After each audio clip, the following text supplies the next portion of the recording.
ప్రార్థన చేసేటప్పుడు ఏం అడుగుతాను తెలుసా? వాళ్ళని దర్శించు ప్రభా, వాళ్ళకి కనబడయ్యా అని అడుగుతా. నిన్ను చూస్తే వాడు మారిపోతాడు ప్రభా, అనుమానం లేదు. నిన్ను చూస్తే ఆమె మారిపోతుంది ప్రభా, నువ్వు కనపడవయ్యా, నువ్వు కనపడు ప్రభా అని బ్రతులాడుతా.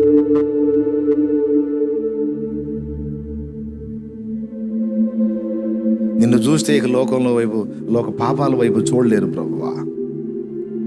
నిన్ను చూస్తే ఇక వాళ్ళు చెడిపోయిన జీవితంలో ఉండలేరు ప్రభువా.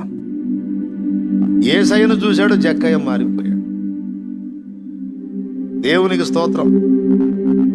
కాబట్టి మనకి ఏం దృష్టి కావాలి? మొదటిది దేవుని చూచున్నట్లు దృష్టి కావాలి. రెండవది ఏం కావాలి? రెండవ దృష్టి మనలోనికి మనం చూసుకునే దృష్టి. ఆటోమేటిక్గా దేవుణ్ణి చూస్తే నెక్స్ట్ అదే జరిగేది. దేవుణ్ణి చూడనోడే ఎక్కువ జనాన్ని చూసేది తెలుసా?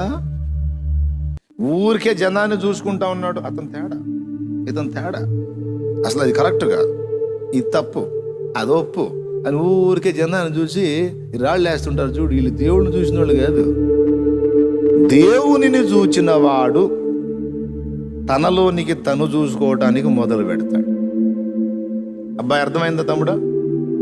ఇప్పుడు నీలోనికి నువ్వు చూసుకొని, నిన్ను నువ్వు విమర్శ చేసుకొని, నీ లోపాలు గుర్తుపట్టగలిగే దృష్టి నీకుంది అంటే డౌట్ లేదు, నువ్వు దేవుణ్ణి చూచావు. దేవుణ్ణి చూచావు అనడానికి అదొక సాక్ష్యం అన్నమాట. Praise the lord, hallelujah.